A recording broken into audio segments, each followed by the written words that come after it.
मजलिस इत्तेहादुल मुस्लिमीन के खिलाफ, हमारे खिलाफ हर चीज में। अने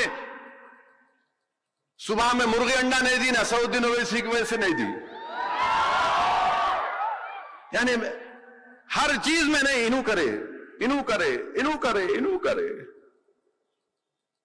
घर में इनको कुछ हो गया, अरे उन्होंने गए थे असद साहब होंगे, उन्हें करे, सदर साहब करे होंगे, इलेक्शन लड़ रहे जाकर हम उत्तर प्रदेश में, या क्यों जा रहे हो, क्या जरूरत है आपको? अरे जा रहे भाई, क्यों नहीं जाना? नहीं वहां क्यों जाते साहब, आप इतनी दूर का सफर क्यों कर रहे हैं? आप बारिश में तकरीर कर रहे, पूरा भीग गए। एक साहब मेरे को फोन करके बोले, मैं आपकी दासना की तकरीर देखा, पूरा पानी में भीग गए आप तकरीर कर रहे, लोग भी भीग रहे आपके साथ, ये क्या बात है? मैं बोला आपको क्या तकलीफ हो रही, आप पानी में भीगे क्या, आपको पानी आया क्या? अरे नहीं मैं देख रहा हूं ना, क्यों जा रहे आप पानी में भीग के, आप तकरीर कर रहे, वो लोग भी थाली मार रहे, नारे लगा रहे। मिला भाई साहब वो दीवानों की टीम है, हम भी दीवाने, हम पानी में भीग के बात करते, हम पानी में भी भीगते, आग में भी कूदते, तलवारों से भी मुकाबला करते, जबान से भी करते, सबसे करते। तुम क्या करते? तुम खाली सोफे पे बैठ के, अच्छा उसके बाद सोफे से उठना है, यूट्यूब 2 मिनट का वीडियो बना देते, 2 मिनट का, हम आओ देखो ऐसा। अरे ये जमीन पे जाओ, रसूलुल्लाह सल्लल्लाहु अलैहि वसल्लम का जलसा है।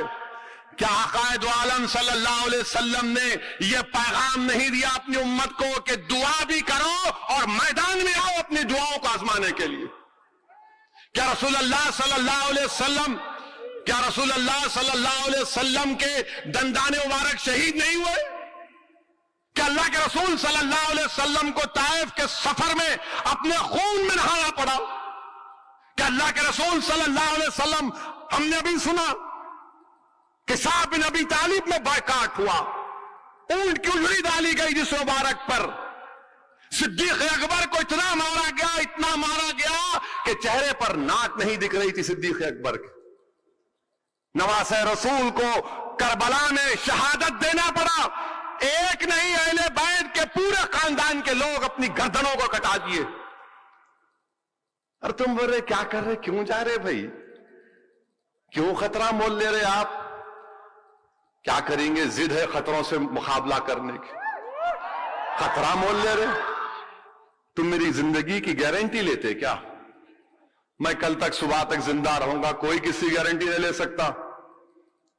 आज से 2 दिन पहले एक साहब मेरे को बोले सुबह दारुसलाम को आ रहा हूं मैं, आप रहे? बोला बिल्कुल आइए।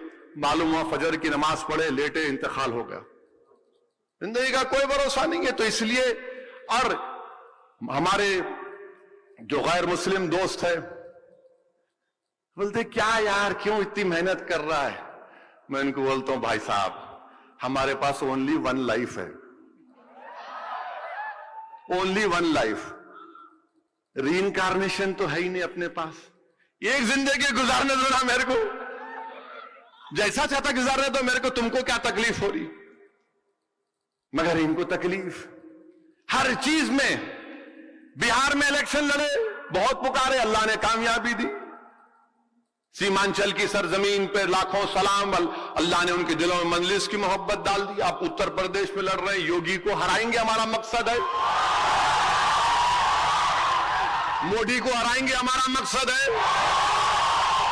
मोदी की आंख में आंख डालकर भारत की पार्लियामेंट में अगर बहादुरी के साथ, तमाम दलाइल के साथ अगर कोई बोलता है तो उसका नाम ओवैसी और इम्तियाज जलील है।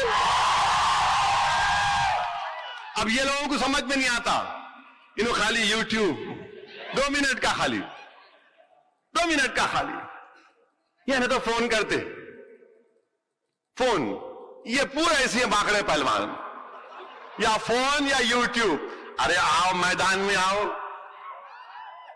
हाँ मुझे यह फख्र है कि मेरे सरजमीन दखन से मेरा ताल्लुक है, बिल्कुल फख्र है।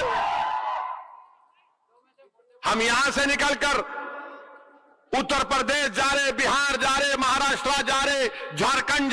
तमिलनाडु को जा रहे, क्यों जा रहे, किस लिए जा रहे? एक तड़प है, एक तकलीफ है कि नाइंसाफी हो रही है, इंसाफ होना चाहिए।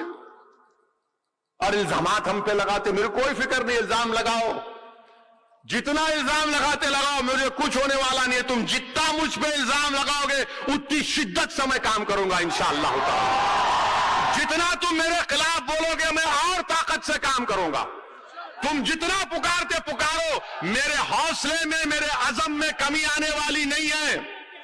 तुम नहीं जानते असदुद्दीन ओवैसी को, मैं सुल्तान सलाहुद्दीन ओवैसी का बेटा हूं। तुम जितना बोलते बोल लो। ये दारुस्सलाम मजलिस को क्या ऐसे मिला? मजलिस को ऐसे मिला दारुस्सलाम? पूछो पाशा कादरी से, जब दारुस्सलाम के लिए अब्दुल वाहिद ओवैसी को 11 साल मुकदमा लड़ना पड़ा, मुकदमा जीते तो सालार अंदर आए दारुस्सलाम के, घुस के निकाल कर सामान फेंका। ये इमारत इंजीनियरिंग कॉलेज की, ये तमाम इमारतें घर में बैठने से बनी, कैसे बनी बताओ? जिद्दोजहद करना पड़ा, मेहनत करना पड़ा।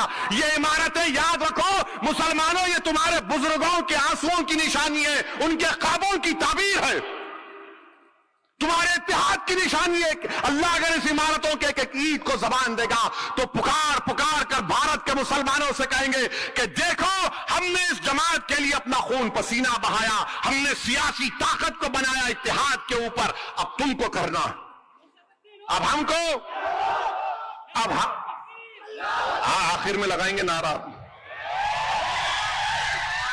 अब हमको वो काम करना है। कल मैं भी मरूंगा, हम सब मरेंगे, जमीन की ग़िज़ा बनेंगे, हशर का मैदान होगा, सालार रहेंगे, हमारे गुलाम गौस खान मोतमद मामा रहेंगे, अब्दुल वाहिद ओवैसी रहमतुल्लाह अलैह, हबीब मोहम्मद खान डल्लाजी, शेख मोहम्मद अख्तार इस्माइल जबी, रहमत हुसैन जैदी, ख्वाजा अबू सईद, सैयद सज्जाद। क्या असदुद्दीन ओवैसी शर्मिंदा हो जाएगा उस दिन? नहीं, मुझसे जो होगा मैं करूंगा।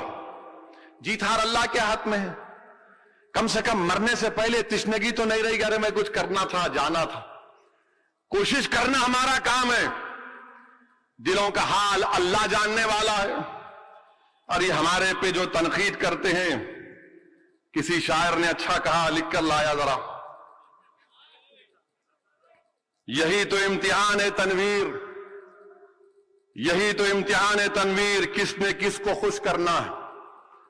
यही तो इम्तिहान है तनवीर, किसको किसको खुश करना है।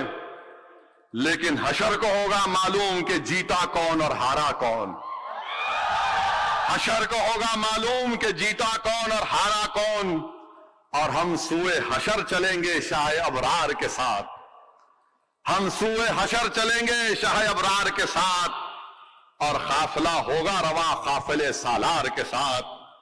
ये तो तैबा की मोहब्बत का असर है, वरना कौन रोता है लिपट कर दरो दीवार के साथ। ऐ मजर हम भी सुनेंगे